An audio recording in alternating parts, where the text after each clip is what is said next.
Hello YouTube, this is Morgan, Airspeed Prime here with my next Sword Art Online Alicization episode review. This one's going to be for episode 5, Ocean Turtle.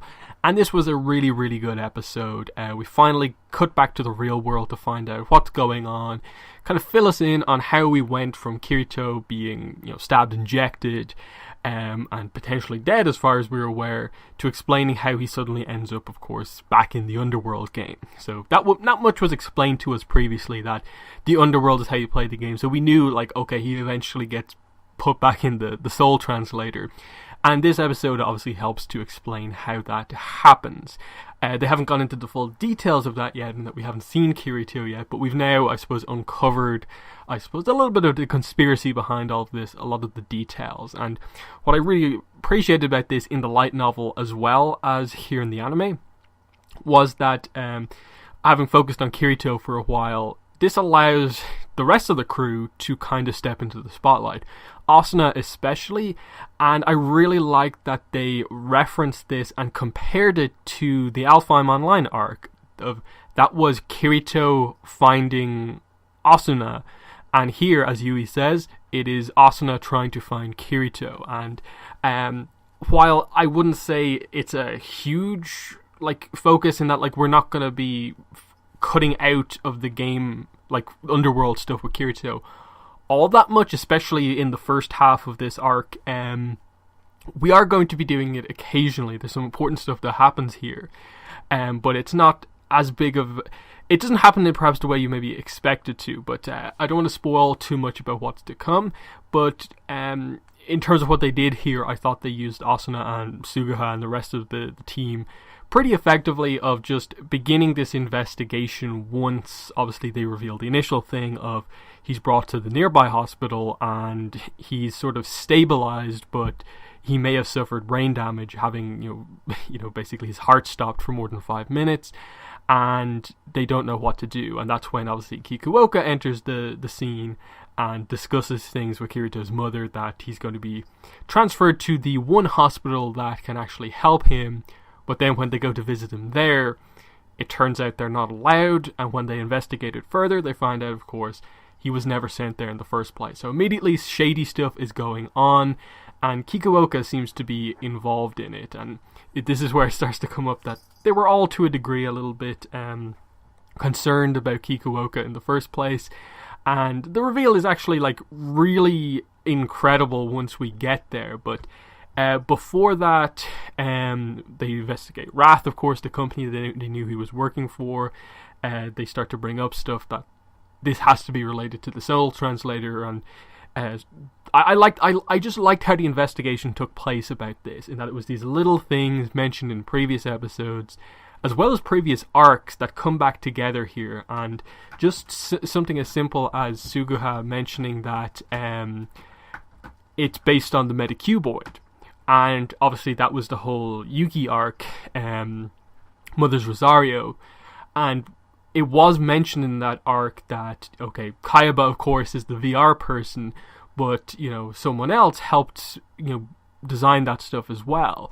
And this is where they're incorporating the ordinal scale stuff in now, of just that lab, that group of, I suppose, kind of students, scientists who all worked on this VR, AR stuff, included, Kayaba's girlfriend. I don't know if they confirmed if they ever got married, but either way, girlfriend, lover, whatever way you want to say it, Rinko. And it's from there that obviously it's obviously revealed that Kirito had met her previously.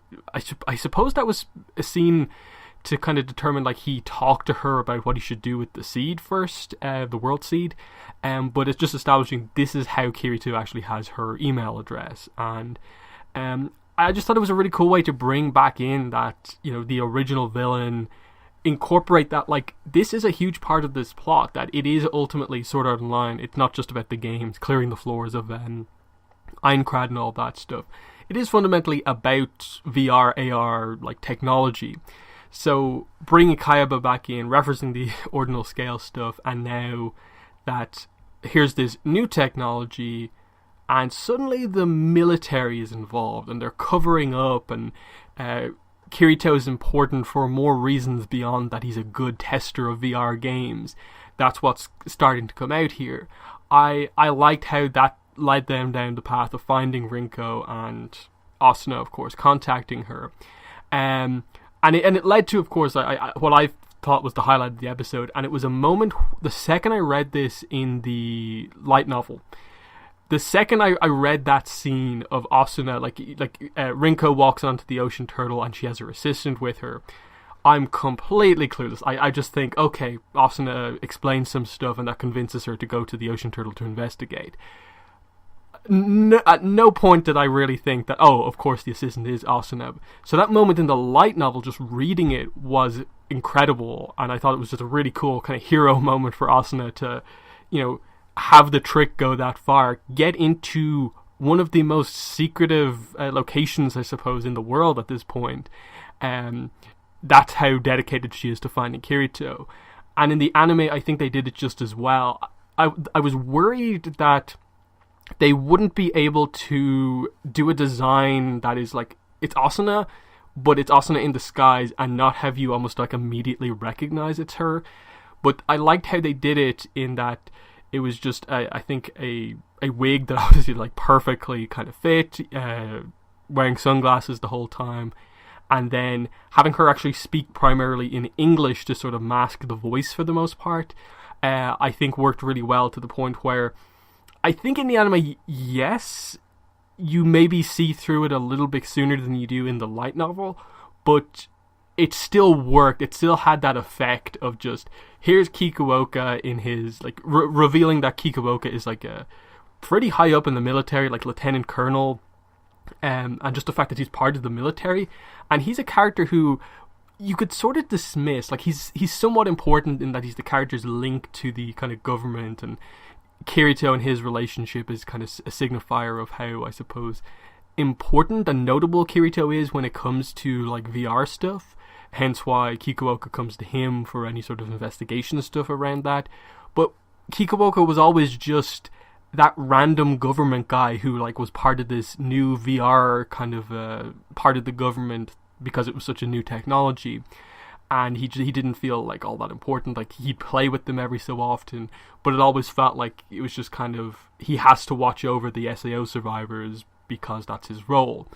And suddenly to find out that he's actually much more important, that he's high up in the military, he's behind all this secretive stuff, he's running this secret military facility, the Ocean Turtle, that seems to be, like, on the outset, like, related to game design. Like, having not yet seen the next episode, which is called Project Alicization, which is going to explain basically why the military is suddenly involved in something that otherwise was just another game.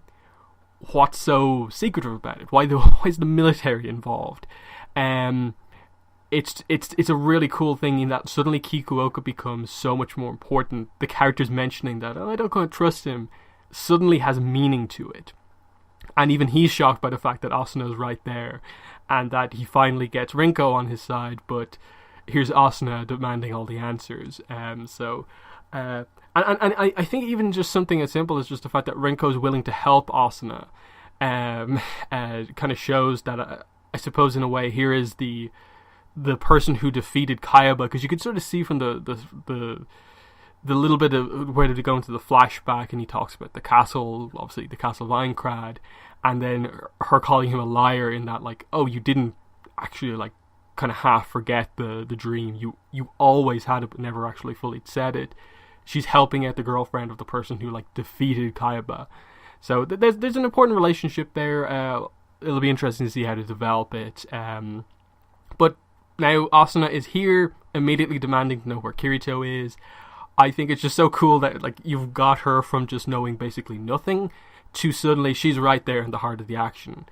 And then the visual stuff in the background making it clear that, oh, they are monitoring the underworld. Like, there's the Gigas tree. They have basically cameras all over the place because, of course, that's the game world. This is the developer of that game.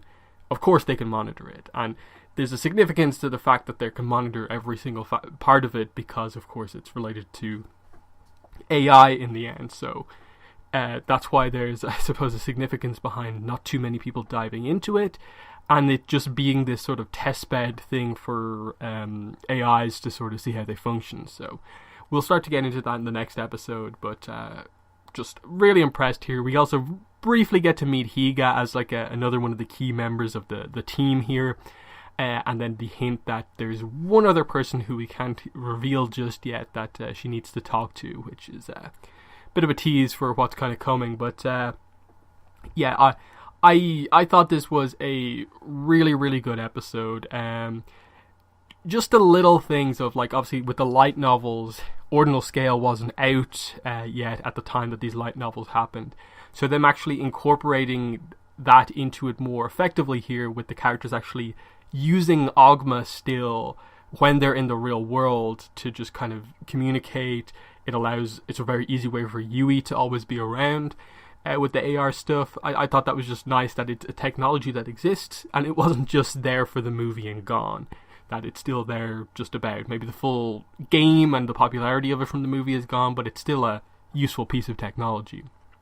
And then, yeah, we didn't get too much with, like, Silica, Liz, Klein, but we did get to see them. They all got to, I suppose, show their concern about what was happening, help out in the investigation a bit, and that was really cool. Similarly, I liked that we immediately started the episode from Asuna's perspective, cutting back to Kirito, obviously, protecting her when he was being attacked, of course. And I liked how they immediately kind of had her realize that this is, like, it happening again. Just when the kind of the big players in the game took down the Laughing Coffin, he saved her from the very same guy in the game. Here's him doing it in real life, and it just kind of, it also being this driving force of, I have to do everything I can to find him, and it being just a nice thing for her character that Asuna is there, you know, trying as hard as she can to find him, and she's going to be there. She's going to become very knowledgeable very quickly about what's going on here, and we'll see, of course, where the arc actually goes. But yeah, in terms of the first hint of, I suppose, the kind of explanation episodes, I thought this was really well done, of just answering the question of how do our characters go from basically knowing very little about Kirito's kind of part-time job to being completely involved in it, and the various steps of the investigation to get there. Next episode is going to touch on more of the technical details of things, why it's called Project Alicization, what that actually means, what the significance of the game actually is, and why, like, Kirito has chosen to test it, all those sort of things. Because we're still not quite caught up. As you could see from the background, the Gigas tree was still standing, because, of course, we obviously cut back in time for at least the first part of this episode, and we're going to have to catch up with, obviously, what's going on here. The other thing to remember throughout all of this, I suppose, as well, is that the game is, like, time accelerated as well. So it's not like they're going to be able to, like, live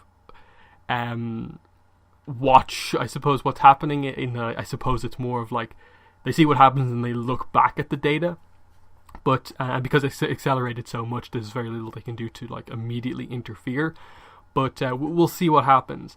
So yeah, I as I said, I love the episode. I think the arc is being adapted really, really well, and I'm super, super excited to see the next episode. And I think that's a huge credit to the anime for them doing it so well. There was so much hype about this arc, and so far some of the initial moments from the first light novel, I thought the anime's done really well so far, while incorporating the new stuff like Ordinal Scale in. So yeah, that's my thoughts on the episode. In the comments, let me know what your thoughts were on the episode, as well as what I had to say about it. But yeah, that's been the video. Thanks for watching, and bye.